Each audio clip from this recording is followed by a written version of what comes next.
Bhajpa IT सेलची तरुणी आणि शेतकऱ्याची एक ऑडिओ क्लिप सध्या व्हायरल झाली।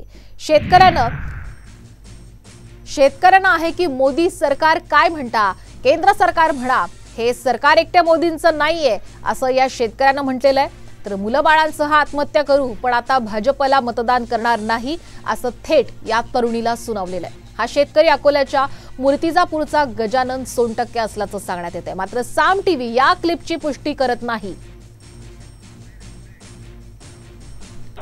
आणि तर तुम्हाला हा कॉल मोदी सरकारच्या योजनाबद्दल आपली प्रतिक्रिया पक्षासाठी खूप महत्त्वाची आहे।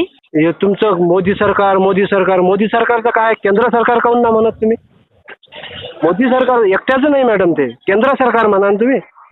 महागाई किती वाढून राहिली, काय तुमचा काय म्हणता तुम्ही? भाजपला पाठिंबा देता? अरे भाजपला मतदान केल्यापेक्षा आम्ही आमचे लेकरबाई घेऊन आम्ही आत्महत्या करून टाकेल, पण भाजपला मतदान नाही देत। आम्हाला जगणं मुश्किल करून टाकलं तुमच्या सरकारने।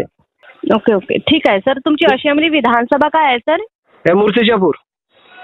ओके ओके अकोला ठीक आहे। सांगा गणेश सोनटक्के माझं नाव समज सांगा। ईडी सीबीआय पाठवत असेल तर त्या पाठवून माझ्या घरी। ते ईबीची सीबीआयची धौस देते ना कोणाला बी, आणि त्या मला पाठवून त्याला दाखवतो माझ्या इकडे किती कर्ज आहे तर।